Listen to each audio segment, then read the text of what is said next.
Greetings and the warmest hi-yas to you all. It is the first day of a new year and the last movie of Steven Seagal's. And much like the man himself, that's like almost fitting, but not quite. So today we are watching Beyond the Law. It has DMX in it, and it's got good old Bill Cobbs, who really looks like he does not want to be in this movie. So let's start the beginning of the end, because this is Redeye Reviews.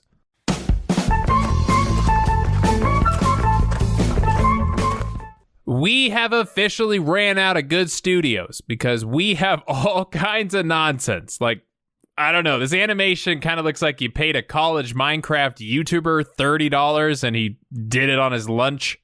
Also, UFO? Did you use 3 different fonts in your name? Like, it's amazing. I don't know where these people come from, but we start this off with these guys robbing some gangbangers. You don't know whose money you're taking? Sure I do. Mine. Yeah, he's robbing himself. Doesn't seem like the strongest investment, but then again, I've never had enough money to pile it up on a table, so I don't know, maybe you're onto something. Seagal starts down his path of old age and dementia. Boss Greg is here. What's all these kids doing here? Prom party. Prom? I'm just as confused as you are, bud. Like, this is your house. You don't have any young children in your family, and somebody's throwing a prom party at, again, your house. And you have no clue whose party it is, or that it's even happening? Seems like your brain is fine. Don't even worry about it. We cut to this other kid's house, and our gangsters who stole his money shows off his cool Zippo tricks. Yeah, maybe if it was 2005, people would think this is a lot cooler. But he is here to take back his own money from this kid, and unfortunately, the kid doesn't have the money anymore. We don't know where it went. What are you doing here? Do you want a beer or something? Do you want them to light your face better than this? Like, yeah, you look sick. I've never seen freckles look like an infection before. Maybe they could put a little more effort into this. But they sadly beat this kid to death. He's dead now. Cut back to Seagal at target practice.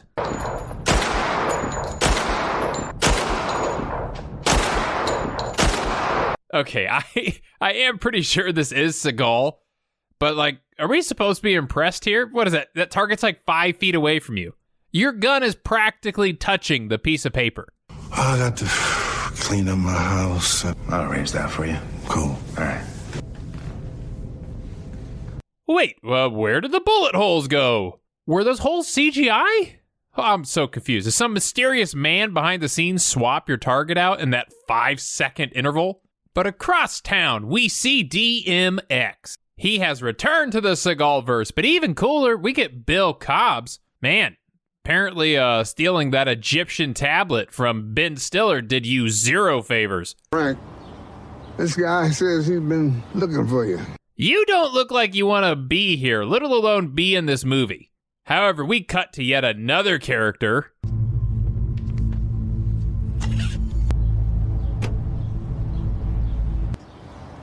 Mr. Wilson, I'm Detective Muntz. Yeah, this dude, like 8th guy we've met so far, he turns out to be that murdered kid's dad. So he goes to his son's funeral. He gets way too close to this random lady's face. I'm sorry, It's all right. I'm sure she can smell your stanky breath. All right. You smell like beef and cheese. You don't smell like Santa. And you know who else is at this funeral? Hello. Look under every rock. Do everything you have to do to find out who did this to that boy. Why is this limo shot blurry? Did you digitally add Seagal into a limo? I mean, that doesn't make any sense, but I have seen stupider shit before. The whole thing is weird. The cropping around his hair looks off. It's very confusing. And to add even more confusion, we see the dad at a cafe, and he's like seeing ghosts now. That's not scary. Is this supposed to be scary? But the kid's dad rents his own son's apartment, the dead kid. It's kind of weird. But he finds a phone in the ceiling, and calling the last number on it, we see it goes back to that gangbanger. I'm Chance's father. Who is this? Oh, it's like a Liam Neeson moment, but at least this guy's not dumb enough to say anything. But now that there is some heat on the streets, Seagal goes and talks to that baddie. Give me a minute, bro. What's on your mind, Dad? Oh, snap, it's your son? Hold on, that makes the whole prom party, like, way more confusing. You don't have any kids that are that age, no? We also get some glorious, totally emotion-filled lines from Seagal. He's very emotional. I was hoping you could kind of open up to me. You know I love you, son. We just have sort of a different way of looking at life. And I would step in front of a motherfucking bullet if I had to highly consider treating people the way you want to be treated, getting rid of your criminal friends. So the boy's dad does, in fact, track that baddie down, but rather than just kill him, you know, which would have cut this movie an hour shorter and do us all a favor, he just takes his gun. Thanks for the gun. And then he heads over to DMX. He asks him to match it to the bullet that killed his kid. And then it turns out our dear, sweet DMX, he's a crooked cop. Gosh darn it, you used to be a good guy, DMX. It was said that you would destroy this Sith, not join them.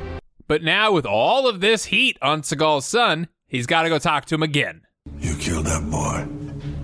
It's not like I'm dumb enough to fucking not know who the fuck you think you are. I feel like I'm talking to a retarded child. Oh my God. God damn it, dude, Seagal. You can't say shit like that, man. 2021, 2022. You can't say this anymore. This may be our last movie with him for a while, but god damn, have you delivered one of my favorite lines. But we learned that the dad used to be a troubled cop himself, and Seagal, obviously knows him. He knows everybody and everything. So he says they need to kill him before he kills them. And our dad is still being troubled with all those visions of his son.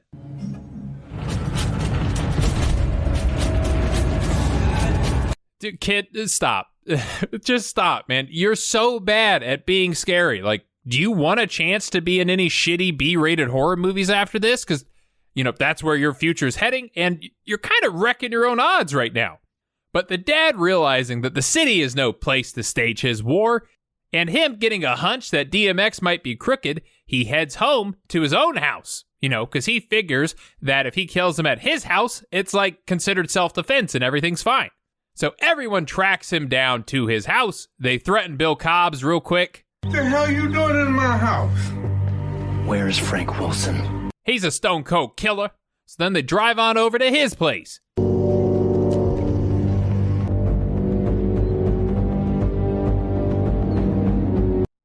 Dude, that fish is still here? It's been like a week, man. Oh my God, it's gotta smell so bad.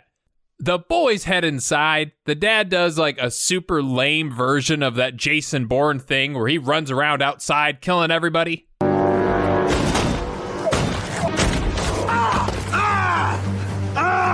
But while he is about to finish them off, some dad on a fishing trip shoots him in the back. I know he's supposed to be in the gang, but it just looks like some guy to me, a generic Bob. You fucking sure? Yeah, I'm sure, man. Let's get out of here. Come on. He's dead. I killed him. That boy, get the fucking right. Yeah, no, don't check on him. Don't shoot him anymore. Yeah, I'm sure he's dead. Yeah. And surprise, surprise, he's not dead. Yeah, he was brought into the city by Bill Cobbs, whose head looks like it's slowly getting pulled back inside of his own chest. He looks like two magnets trying to touch, and he's trying so hard to not let them connect. But DMX knows the dad is alive, which means the bad guys know that he is still alive. So Seagal calls his kid again, because, we can't forget Seagal's in this movie. I'm tired of telling you, and it break my heart, boy. I feel like it's unretrievable. God, stop with the accent. This goddamn accent, dude. Seagal, pick one and stick to it. Like, you sounded Southern earlier. I don't know what happened there. Yeah, you see, you know that I know. For quite some time, the numbers have been adding up. And now you sound like you're from the streets. Just be consistent with the bad accent. Don't go all over the place. But back at the hospital, this lady treats Bill Cobbs like he's a sad old man. I'm serious, you go. You have work to do. Those fish ain't gonna catch themselves. That's so rude. Okay, listen, old man, those nasty little butterscotch candies aren't gonna slobber on them themselves. Why don't you head on home? So he does. He heads home. And as if we can't pick on him enough already, the son heads out there, fucks with him too. You want something, boy? I'm impressed. To listen to a little boy when he's just a piece of shit wrapped in human skin. Sadly, Bill gets taken out. I mean, it's mainly because we can't afford to keep an actor of his caliber for much longer. We're running out of money. But now we need more help to take the dad down. So they call upon DMX to help. You know what you do when you get an itch, right? Scratch it. You rub it out. Do you guys think the writer knew that this was really shitty when he wrote it? That's the stupidest line. You know what you do with a bottle of beer, right? I don't know, drink it? Nah, you finish it. You finish it. Anyways, the dad recovers instantly, as if the plot needed him to, and he heads out to prepare for his epic showdown.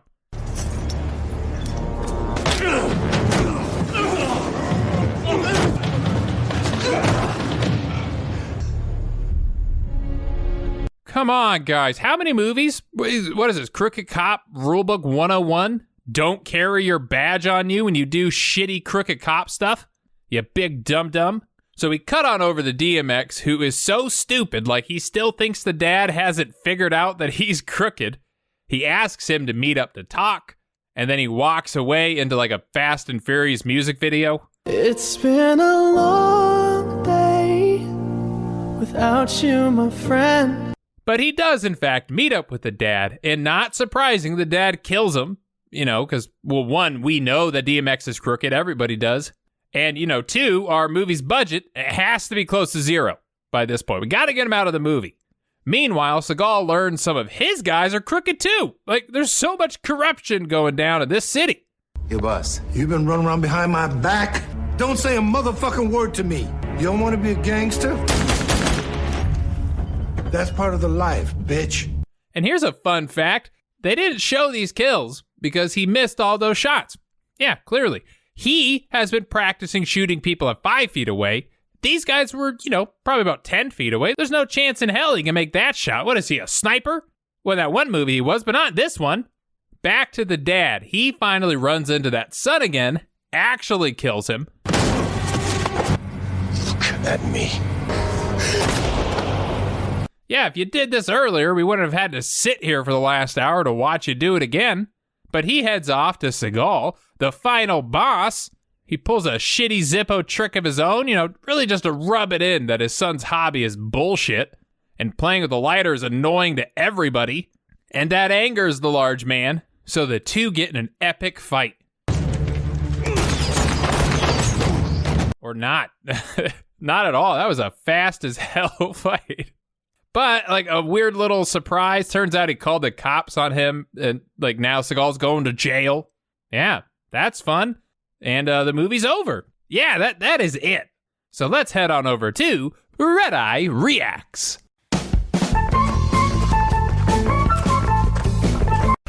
Let's start it off with some of my favorite shit Seagal says. You know that I know, and you know that I know. Are you going to kill me? Yeah. Volume, how about volume? You got a lot of product? Just got rid of a lifelong supplier. You know what you want. All right, babe. What did you just say? All right, babe.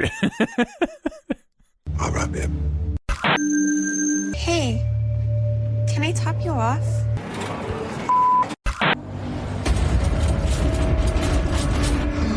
Dude, you suck at jump scares. Why are you shaking? Is it because you don't have a shirt on and you're skinny? Seems like your problems keep multiplying with water, Gizmo. Gizmo? Gremlins, it's a fucking movie. Watch it. DMX, I relate so goddamn hard to this. I quote movies all the time that nobody gets either. I'm with you. Like another? Just give me the bottle. I'll take the bottle. The bottle. Just give me the bottle. Yeah, I'm going to clear this up right now. You will never give a bottle to somebody. There's a thing in the service industry called over-serving somebody, and you're going to get your liquor license pulled every goddamn time. That is everything. Up next in the series, we're switching over to television. Yeah, movies over, onto TV. So I think we're going to start with True Justice, but maybe go back and forth between that and Lawman. Just to kind of even it out, give you a taste of everything. So thank you so much for watching. If you liked it, please subscribe to the channel. Hit the thumbs up on this video. Leave some comments. Have you seen this one? It's not great, but it is a movie.